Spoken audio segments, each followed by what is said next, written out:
مکمل باب نمبر 3 پہلا تاثر پہلا تعارف۔ پہلا تاثر پہلا تعارف۔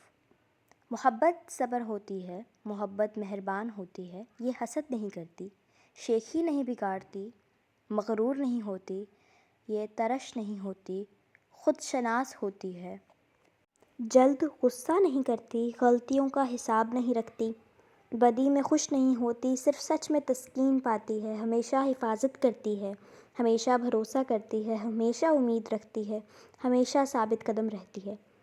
محبت کبھی ناکام نہیں ہوتی، مگر جو پیش گوئیاں ہیں وہ ختم ہو جائیں گی، جو زبانیں ہیں وہ خاموش کرا دی جائیں گی، اور جو علم ہے وہ دم توڑ جائے گا۔ عہد نامہ جدید انجیل مقدس۔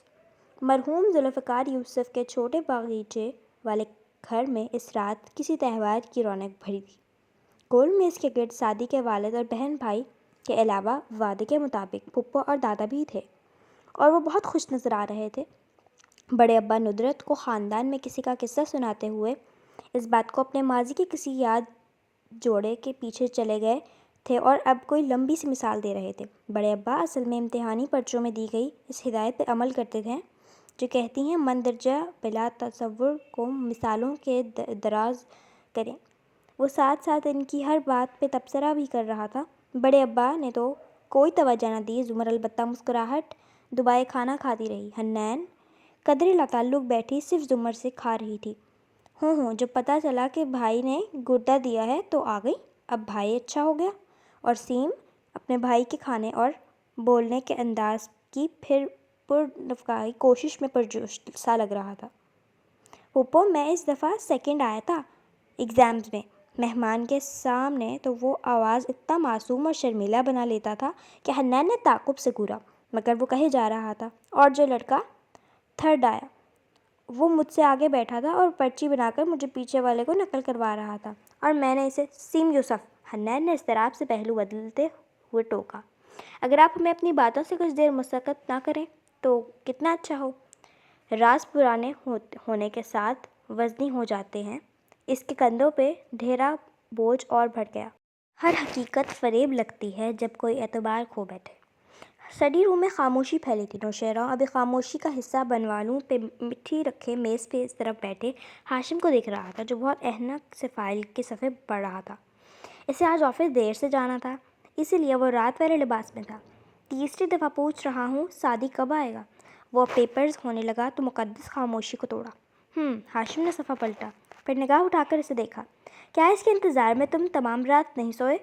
اس نے شیرو کی ہلکی گلابی آنکھوں کو دیکھ کر کہا۔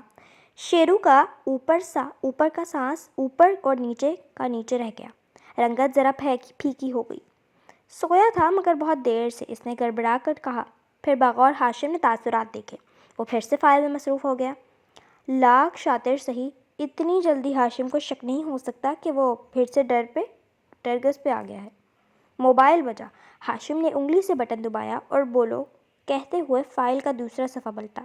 اس کے پاس اتنی فرصت بھی نہ تھی کہ موبائل کان سے لگاتا۔ اس کی سیکریٹری کی آواز گونجی۔ سر میں نے سعدی یوسف کو کال کی تھی، وہ رک گئی۔ ہاشم نے پین سے اس صفحے کو کچھ انڈر لائن کیا۔ حلیمہ، میں اگلے کتنے منٹ تمہارے بولنے کا انتظار کروں؟ سوری سر، انہوں نے کہا، اور وہ مصروف ہیں۔ ان کو اپنا شیڈول دیکھنا پڑے گا، اگر آج تو ناممکن ہے، اگلے ہفتے میں ان کو دوبارہ کال کر کے پوچھوں گی۔ اگر وہ رکی اور پھر جلدی سے بولی، اگر ہاشم بھائی کو مجھ سے ملنے کا اتنا ہی شوق ہے تو ہاشم نے بٹن آف کیا اور صفحے پہ 2 الفاظ کے گرد دائرہ لگایا۔ وکالت سارا الفاظ کا کھیل ہی تھا۔ شیرو کے ہاتھ ماتھے پہ بل پڑ گئے۔ ایٹیٹیوڈ دیکھا ہے آپ نے اس کا؟ بدتمیز انسان، خود کو سمجھتا کیا ہے؟ ہاشم نے تھکاوٹ سے سر نفی میں ہلا کر شیرو کو دیکھا۔ تم کب بین السطور باتیں پڑھنا سیکھو گے نوشیرو؟ وہ جو بھپڑا ہوا آگے ہو کر بیٹھا، کچھ اور بھی کہنا چاہتا تھا، حیرت سے رکا۔ اس کی بات کا اور کیا مطلب ہے؟ کیا سعدی کو نہیں جانتے؟ وہ تو بدتمیزی نہیں کر رہا، وہ مجھ سے ملاقات کو ٹال رہا ہے، مگر وہ کیوں ٹالے گا؟ جب اس کو کوئی مدفن ثبوت ملے گا تو وہ سب سے پہلے میرے پاس آئے گا۔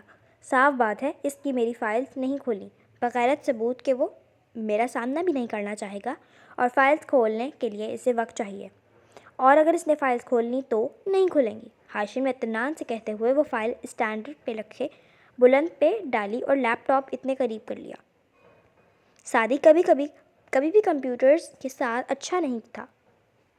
میرے کمپیوٹر کی ہارڈ ڈرائیو کو اپنی کسی ڈرائیو سے ریموٹلی ایکسیس تو کر سکتا ہے، مگر فائلز پہ لگے تالے کو کھولنے کے لیے وہ فائلز کو کھولنے کے لیے ایسے پروگرامز استعمال کرے گا جو تالا نہیں توڑ سکتے، مگر اس میں باری باری ہزاروں چابیاں لگا کر دیکھے گا کہ شاید کوئی چابی لگ جائے، اور جب آدھے سفر میں بھی تالا نہیں کھلتا تو فرسٹریشن کا شکار شخص روز سے چابی گھماتا ہے۔ اور اس کے بعد پتہ ہے کیا ہوتا ہے شیرو؟ وہ ہلکا سا مسکرایا۔ غلط چابی تالے میں ٹوٹ جاتی ہے، اور ٹوٹی چابی والا لاک پھر صحیح چابی سے کھلنے کے قابل ہی نہیں رہتا۔ اور اگر تمہاری گلستان شادی ختم ہو چکی ہو تو میں اپنا کام کر لوں؟ شیرو ماتھے پہ بل لیے اٹھا۔ میز پہ دھارا اپنا موبائل بھی اٹھایا۔ ادھر اس نے اپنے موبائل کو دیکھا، ادھر ہاشم اس کی نگاہوں کو۔ پھر ہاشم نے سنجیدگی سے ہاتھ بڑھایا۔ فون دو۔ شیرو نے ناسمجھی سے فون اسے پکڑایا۔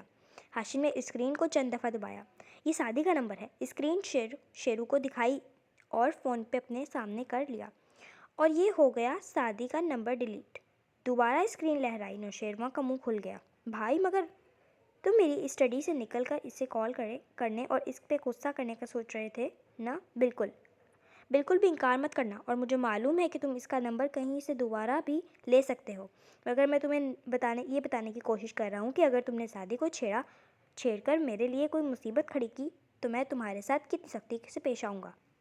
اس نے فون اپنی دراز میں ڈالتے ہوئے وہ قطعیت سے کہہ رہا تھا۔ شیرو نے خفگی سے اسے دیکھا، پھر اوکے کہہ کر مڑ گیا، اور ناشتے کے لیے جاتے ہوئے فیونا سے کہہ دیا کہ آج کے سارے کھانے تمہیں تمہارے کمرے میں پہنچائے، کیونکہ آج کے دن تم گھر سے باہر نکلو گے۔ شکریہ، ملتے ہیں آپ کو اگلی قسط میں۔